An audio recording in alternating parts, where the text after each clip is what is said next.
All right. I wanted to document this because I felt some sort of pulling today. And I think it has somewhat to do with Charlie Kirk's memorial that's going on.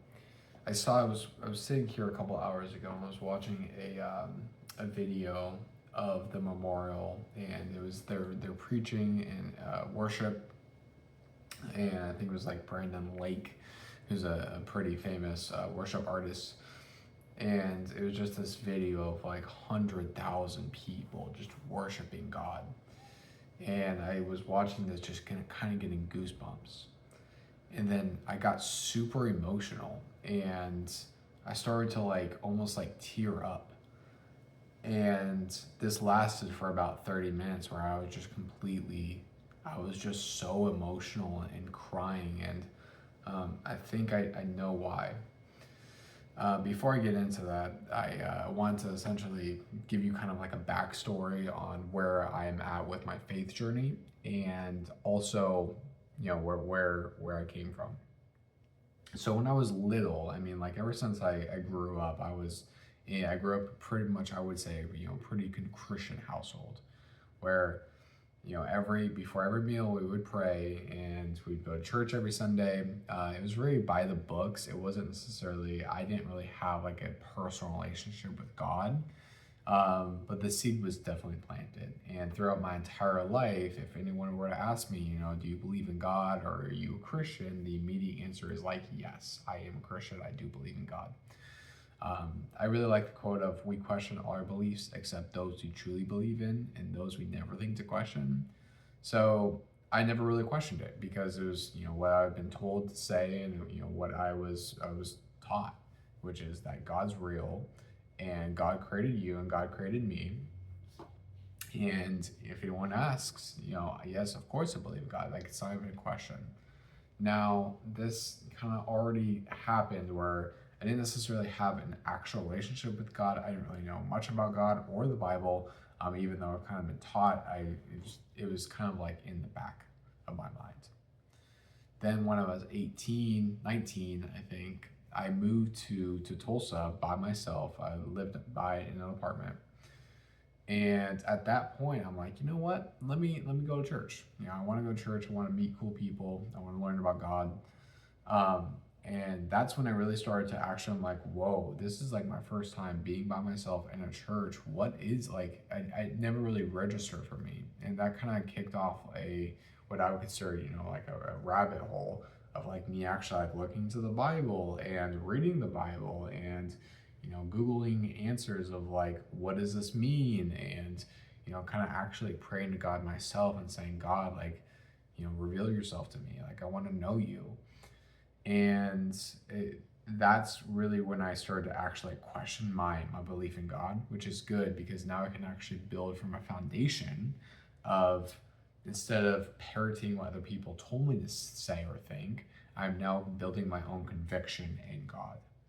So that's where I was for the last couple of years, and I would say that I started, probably closer to zero of like belief or conviction in God. I knew that there is a intelligent creator out there just by the sheer fact of how everything in this world is so perfect. We live in the Goldilocks zone. How the humans are so like they healed themselves. Everything just works so perfectly in this earth naturally. There's obviously some sort of intelligence behind that. However, I didn't know who that person was. And I, all the stuff going on that, all the craziness in the world, I think that we as a society have drifted, what it feels to be just drifted so far. And there's a lot more evil and hate that people are now praising. And now obviously I'm talking about Charlie Kirk's death. And I think that along with what I've seen a lot of other people has really shifted. And I'll tell you that I really do feel like I'm building a personal connection with God. I'm really starting to understand Him. I'm starting to understand, what he wants me to do. I'm trying to understand, what the man who I want to be for him and build his kingdom. And I'll tell you one thing that kept repeating in my mind, which is when you die and you go up to heaven. I forget what verse this is, but it's in the Bible. When you die, you stand in front of God and he just says, good job, says, well done, my good and faithful servant. And I just love that. And that phrase or that verse kept repeating in my mind of like, when I die, I think that over the last, 2 weeks, a week, ever since this Charlie Kirk just got murdered, I was realizing this. I'm like, I really thought hard about this. Of Charlie Kirk essentially got murdered because he was speaking what he believed in, which is the truth. And he was actually making a difference in these young people's minds.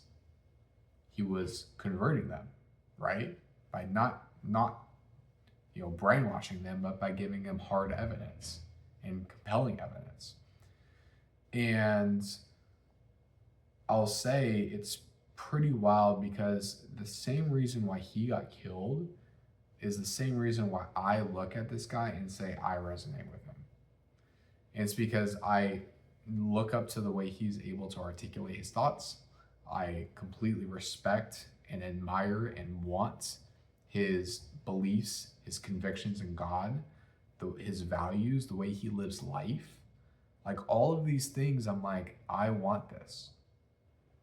And that was the exact reason why he got killed. Meaning it wasn't just an attack on him, it was an attack on what he stood for. It was an attack on Christian beliefs.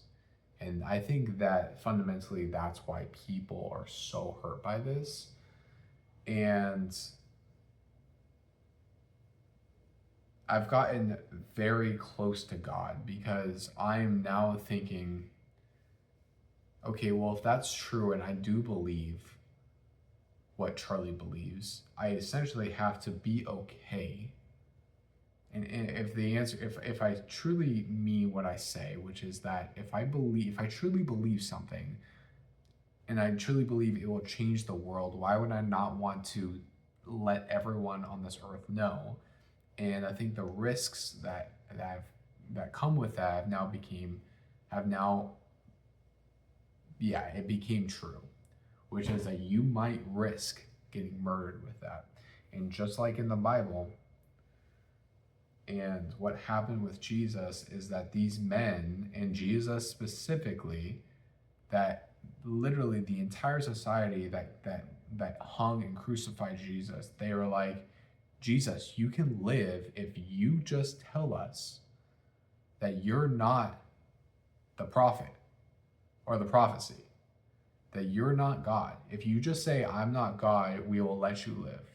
And Jesus got killed for preaching God's word. That was the fundamental reason why he got killed, and yet he chose to die anyways. And I think that for me, what Charlie did, he's, in my opinion, he's the biggest trooper. He's the biggest soldier. He's a true man when it comes to him literally not only risking his life, but being okay with the risks and choosing to die anyways because he truly believes what he's saying and the impact he made anyways. And I'll tell you what this really means to me. I sat here after watching I'll Bring It All Back, which is during the Charlie's memorial, and I saw these, hundreds, tens of thousands, 100,000 people just worshiping God. I got goosebumps. And I just kept thinking back to God saying, good job, or well done, my good and faithful servant. And I just started tearing up. And this is the first time I have cried or got emotional about the idea of God. And I'm like trying to articulate why I got emotional. And and truthfully, I hadn't cried. I really cannot remember the last time I actually teared up. And until a couple hours ago.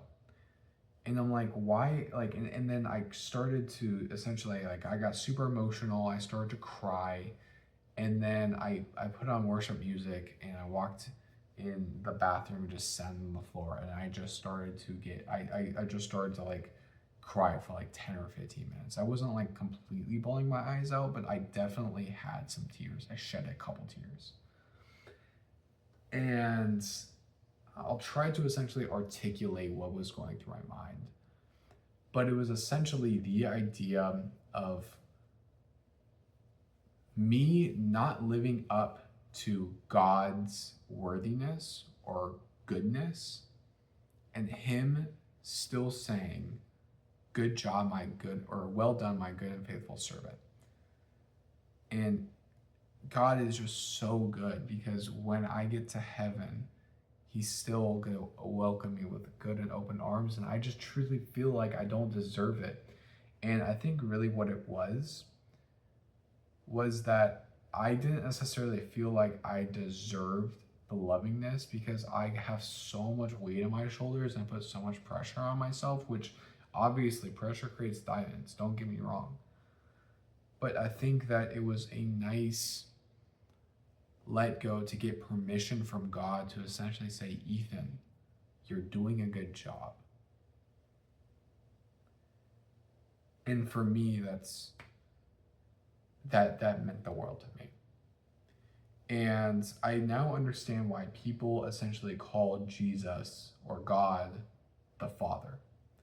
And it's because when you're younger, you look at your father as like for approval, right? Like you want to make him proud. Like he's your guy. At least for me, he was for me. My dad, I looked to him for pretty much everything. Like he was my quote unquote savior. No pun intended, right?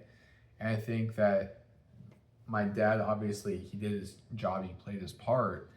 And now that I'm older, I have a different God, which is the creator, or the different Father, which is the creator of the earth. And for me, it's the same, it felt like I was, 6 years old looking at my father or talking to my father, but now the Father is God. And I just got that really the thing that just kept imagining, or that replaying in my head. And I can just I almost hear just God saying like, well done, my good and faithful servant. And when I die and I go to heaven, and whatever I do in this earth, and whenever that time comes, that's all I would ever want to happen. It's just God's approval, Jesus' approval. If I get to heaven, I'm standing in front of Jesus and says, well done, my good and faithful servant. He gives me a big, massive hug.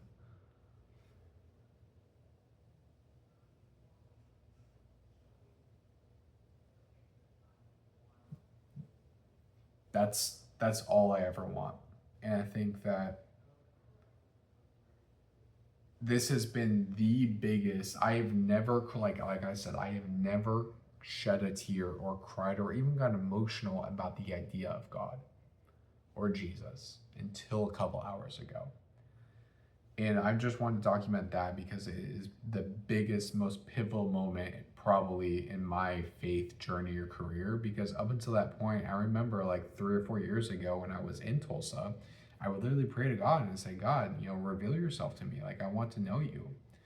And I didn't necessarily have that. Like, I would hear people's testimonies or, like crazy encounters with God. And I'm like, how do I get that? And I think that this is a massive pinpoint or catalyst, because I really did feel the presence of God. I really did. And he's here now. He's here with me right now. Like, he's hearing me talk about this, right? But that was just, like, all I felt was just approval of God saying, Ethan, you're doing a good job. because I feel like I'm not living up to his expectation. Like, God sets the bar high, it's God. But he just says, Ethan, you're doing a good job. And all I want is to continue. I mean, I'm obviously not perfect. Humans are not perfect. We're always going to fall short of God's glory and God's greatness. But I just want to do right by God. And I want to build his kingdom. And I want to live by his standards of loving your neighbor as you do yourself, running away from evil, saying no to evil, being a man, standing up for what you truly believe in, leading other people to God, praying, having a good relationship with God, and ultimately, I think that like I look at life as just like it's like the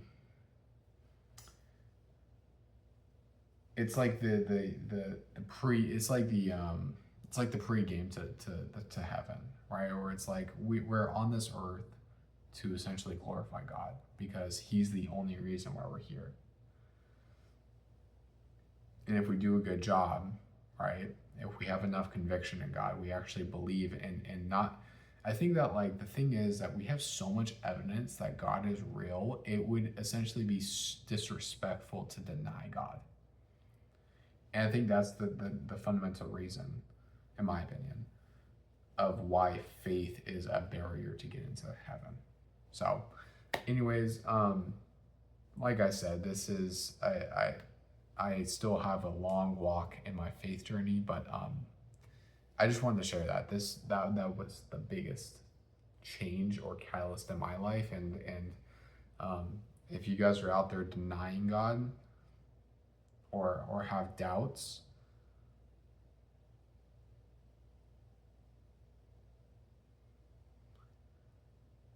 just keep praying. That's all I can say. He's there. He's with you right now. And you don't have to pray harder. You just have to know that he's listening to you.